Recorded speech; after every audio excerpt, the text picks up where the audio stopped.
No, no, no, no, no, no, no. My thing! Dream is a powerful force on the Dream SMP. However, where Dream stands as a character is a bit hard to figure out. He doesn't make any content and is very mysterious. Today, I want to pull back the curtains and give you a complete explanation of the character of Dream. I'll catch you up with recent events, give you a psychological analysis, and even mention some theories of Dream's next moves. I think you'll find his intentions to be interesting. By the way, chances are you probably aren't subscribed. So if you like this video, please consider liking and subscribing. Thank you for watching. First of all, let's get familiar with the recent events of the server. Techno and Tommy were teamed up. However, after an incident with the community house, Tommy disagreed with the position he'd taken up and he switched sides. Dream pinned the destruction of the community house on Tommy, and whether Tommy actually did it or not doesn't really matter, because Tubbo hands over one of Tommy's discs, and Techno and Dream blow L'Manberg to smithereens. But what are Dream's motives behind all this? Where does Dream stand as a character? And what is Dream's goal? Well, to answer that, we must first get acquainted with Dream. And for simplicity's sake, I've broken the time frame into 5 main chunks. Early on in the Dream SMP, Dream was a very just and fair person. His rules, such as his strict whitelist policy and keeping the end off limits, may seem a little extreme. However, these rules are pretty easy to justify, as it helps the server in the long run. The way he enforces these rules and interacts with the people around him are also pretty fair. He kills Tommy and locks him in jail on day 1, but only after Tommy kills George. Dream takes away Tommy's discs and fights against Tommy, but only after Tommy spreads chaos. Even when Tommy and Dream were negotiating for the discs, Tommy is the one who scams Dream, and Dream continues the transaction completely fairly.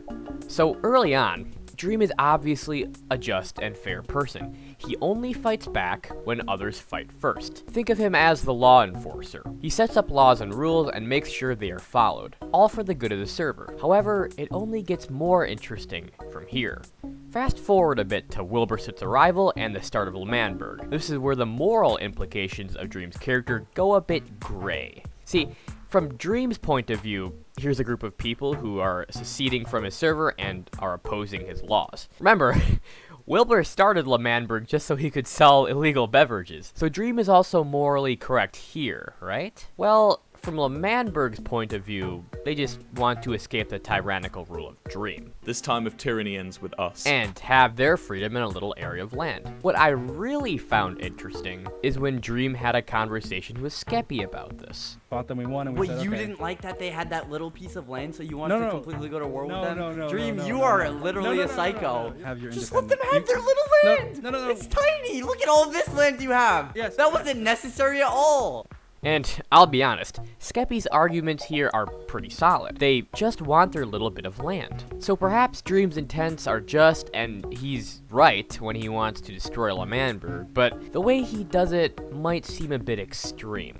We have no mercy! No mercy for you! As you can probably tell, the level of Dream's militancy is increasing over time.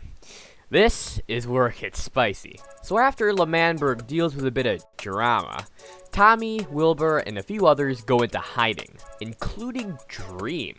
But that's a bit strange, isn't it? Why would Dream, a force to be reckoned with, go into hiding?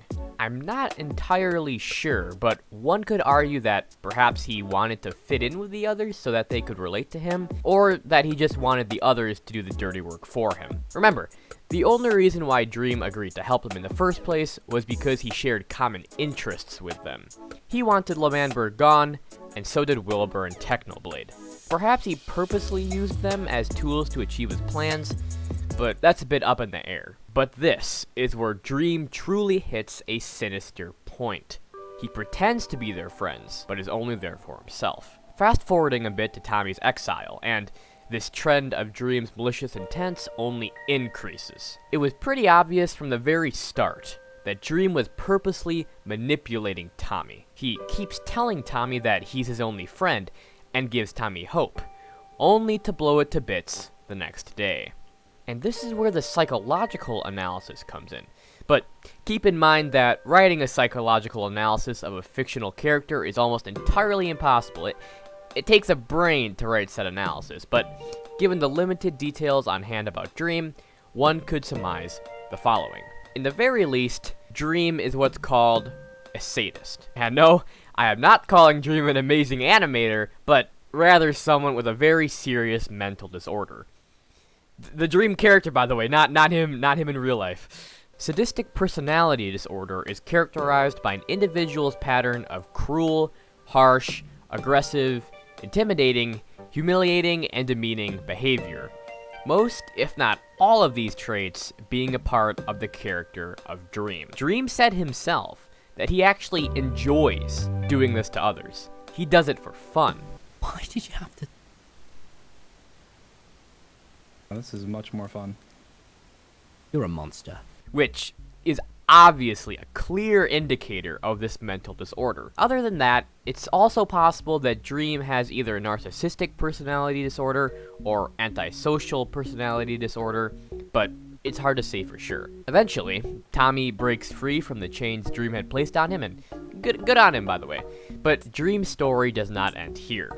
Dream's manipulative actions increase, shown when he pins the destruction of the community house on Tommy and tricks Tubbo into giving him one of Tommy's discs. I'm going to do a more detailed analysis of these discs themselves, but essentially, the discs symbolically represent power and leverage. And this is Dream's current state. All Dream wants now is complete control over this server, to rule with an iron fist. You could even make a good argument that Dream is acting out what is called absolute monarchy. Hey Josh, do What? you even know the difference between an absolute monarchy and a regular monarchy? Who are you? Oh, sorry, I forgot to introduce myself. My name's Maya. I just kind of started doing YouTube videos myself, and I thought I'd use you for clout. So Dream, he's acting out an absolute monarchy. Key difference between your absolute monarchy and a regular monarchy: the king or queen has supreme power and is above the law in almost every way imaginable. They can do no wrong. People were essentially God-fearing. The kings and queens, that position was given to them by God. With Dream being the titular character of the Dream SMP, it could be implied that the world was made by him or is owned by him. Dream likely sees himself as a godlike character and assumes it's his duty to rule over the people of the SMP. Oh, no. When there's an alternate government force in play, even anarchy, Dream will seek out and destroy it to preserve his power. Dream has gone from a fair law enforcer into a full-blown dictator. Need more evidence? Think about this for a second. At the beginning of the Dream SMP, they used a small jailhouse that even had a courtroom to keep those who broke the laws in check. But now what does Dream have? A massive prison capable of containing a country full of people. And even with all of that space, a courtroom or justice system was never even mentioned. A coincidence, perhaps? I think whether they intended this to be the case or not, the progression of the prison system is symbolic of the change of Dream's goals, enforcing law and being just into complete control and power. But is Dream right in doing this? Are his actions somehow justified? What made me consider this is when he mentioned this. You know, the Dream SMP, always, and that's something that I've talked to you about before, is always the goal has just been that it's all one united server, that everybody follows the same rules. There's no countries, there's no, any of this. It's just one giant, family. Maybe he has good intentions in all of this. However, controlling one country is way easier than controlling multiple. Taking all of the countries and putting them under one government, his government, is obviously going to be easier for him to control, and that's where Dream is headed. Complete control. However, remember that even Dream has limitations. Legally, the Queen can just start a war if she wants, but if she were to start a war for no reason with, say, France, then the people of the country would possibly rise up. Dream can technically do whatever he wants. It's his server, he has console, right? But if he goes about and he goes too far, then, the fans are gonna rise up, come at him via, Twitter. Yeah. Dream is still limited to physical limitations and the revolt of the IRL community. That's the character of Dream. A fair law enforcer who wanted peace turned into a cynical leader with the goal of complete control. So now that we've established Dream as a character and figured out his place in the story, what's next? I've got a couple theories. A couple game theories on my channel. Thanks for watching. Check out my video. Bye. Yo, you're actually like running. Oh my gosh. Okay. That's it. We are.